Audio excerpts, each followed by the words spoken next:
To protect our children from child abuse and neglect, we all need to recognize it and know how to make a report.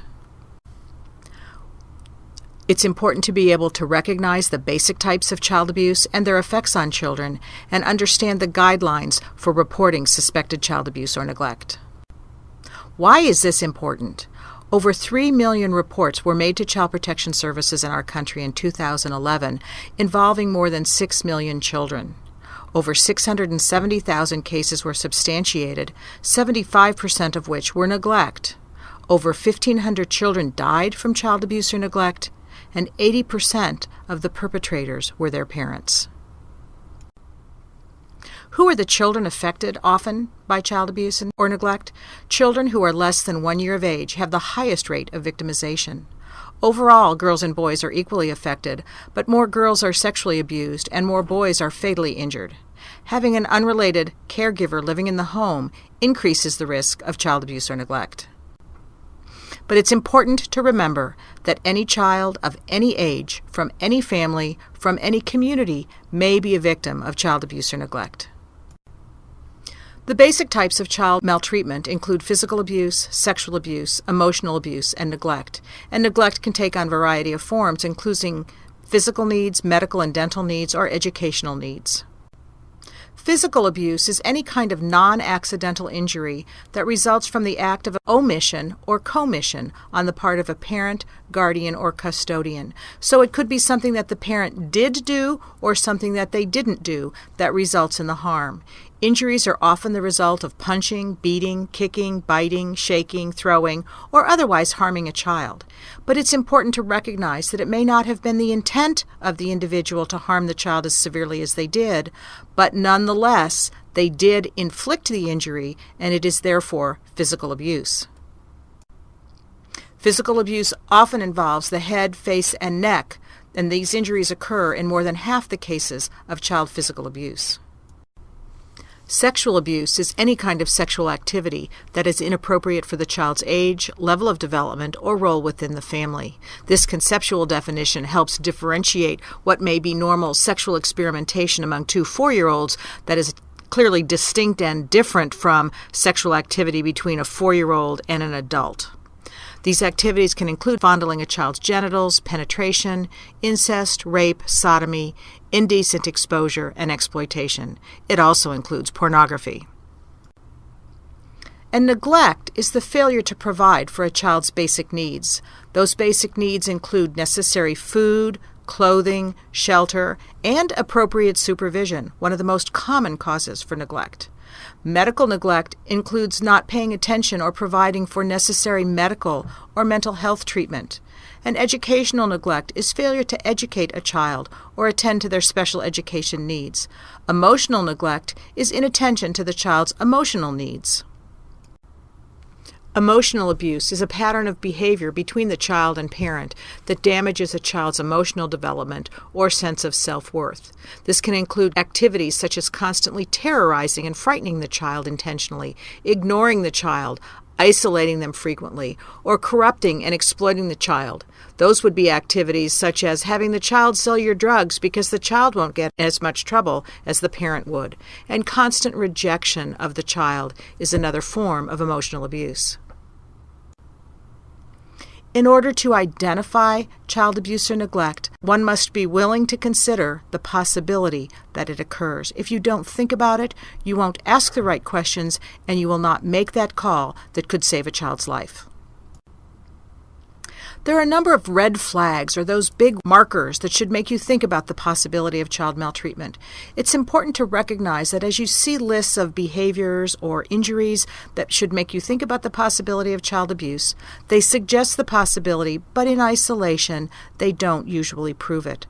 There are behavioral indicators, changes in behavior, physical indicators, bruises or injuries, but it's important to use common sense in deciding and figuring out, does this really make me worry about abuse, or is there some other good explanation for what it is I'm seeing in the child?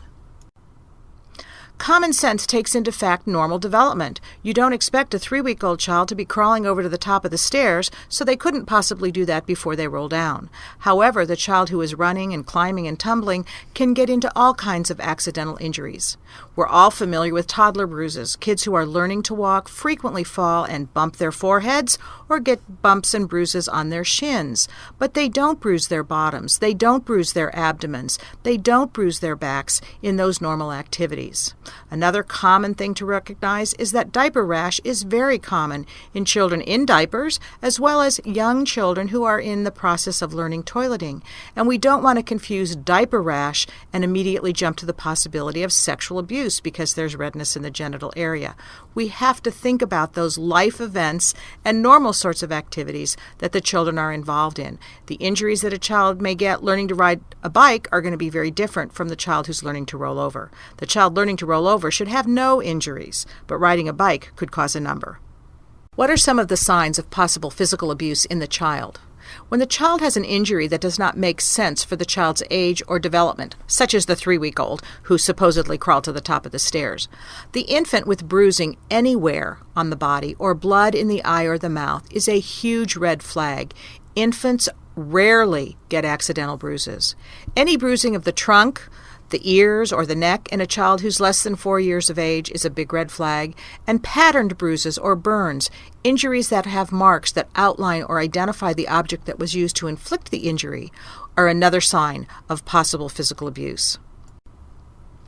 Bruises on uncommonly injured body parts, also a big red flag. We see kids getting bruises on their shins and on their foreheads, but it's rare to see accidental bruises on the abdomen, the chest, the buttocks, or the ears. A child who has multiple serious injuries at different stages of healing, especially if they're in unusual locations or totally unexplained, should again raise some level of concern. Any child who reports that they are being physically harmed or injured should be taken seriously. What about the signs of sexual abuse? Any child who reports sexual touching should be taken seriously. Any unexplained genital pain or bleeding. And unexplained means after a good medical evaluation, there is not a good explanation or medical condition that would account for the child's bleeding. The young child who demonstrates bizarre, sophisticated, or unusual sexual knowledge or behavior is a red flag. We have to think about where did this child learn these activities. The child who asks unexpected or unusual questions related to sexual activity would fall into this category as well. We have to contemplate and decide what have they learned, what are they seeing versus what are they experiencing. And any child who becomes pregnant or contracts a sexually transmitted disease at less than 14 years of age is a sign of sexual abuse. What about the parents? When the parent offers a conflicting, an unconvincing, or no explanation at all for a child's serious injury, that raises the concern.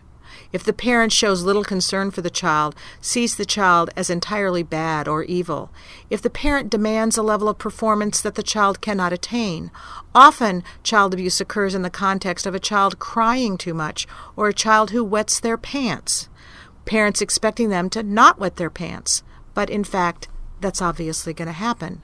The parent who denies the existence of or blames the child for problems in home or at school, the parent who uses harsh physical discipline, all red flags. And when there's domestic violence, drug or alcohol abuse in the home, or mental illness in the home, the risks are higher to those children for possible maltreatment. The key issues in identifying and recognizing physical abuse is a story about what happened that doesn't make sense for the type of injury that the child has, or the story may not make sense with the type of abilities that the child would have. The child that has no history for a significant injury or multiple injuries of different ages. And again, any infant with an injury, a bruise, a burn, a fracture, a mouth injury, should be extremely alarming and should warrant additional evaluation for possible child abuse or neglect. Any bruise in an infant is a huge red flag. Here we have an infant with a black eye, another infant with bruising and injury inside the mouth, and a third infant with just this little red mark over the eye. But that little infant with the red mark over the eye, when evaluated, had 17 fractures. And he was evaluated only because he had that bruise above his eye that was recognized as something that shouldn't be there.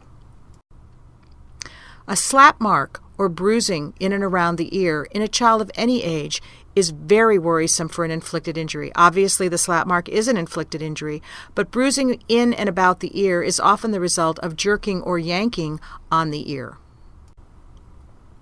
This is a dip burn, and when children get burns that suggest a pattern that they have been immersed in hot water, that should immediately raise the red flag for possible maltreatment. You don't bruise until you cruise. It is extremely rare for children who are not yet able to walk along furniture or pull themselves to stand to get themselves into a position where they might get a bruise. Even young infants who have siblings who may sometimes get a little rough with them will rarely, if ever, have a bruise. The literature documents that fewer than 1% of children less than 6 months of age will have a bruise. All citizens in Indiana have a legal obligation to report concerns of possible child abuse or neglect, even if someone else disagrees with them. We as citizens cannot investigate or handle the problem alone. It requires a joint effort. And it's not our jobs in general to do that legal investigation. The reporter's identifying information is kept confidential unless it is necessary in court. When should you report? You report to Child Protection Services when you have a reason to believe that child abuse or neglect may have occurred. That reason can be based on what you see, what you hear, or what you have been told. It's a misdemeanor not to report if there is a reasonable suspicion of child abuse or neglect, and there is immunity from civil or criminal liability for a good faith report, a report you made because you were honestly concerned about the child.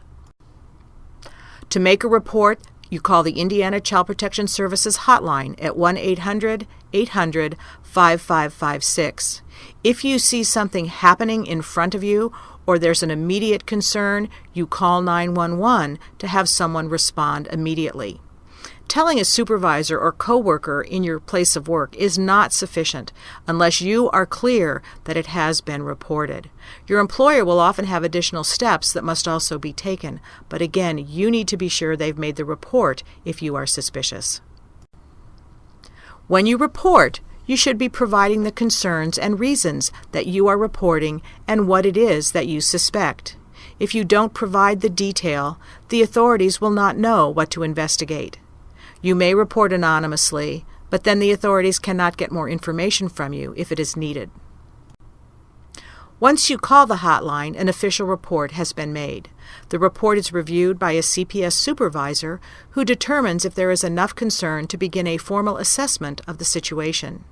If so, the case is assigned to a caseworker whose job it is to assess the concerns and determine what services or protection, if any, are needed for the child.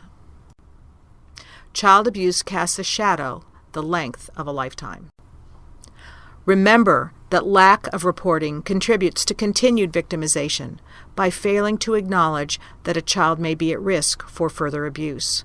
Your job is to protect the child.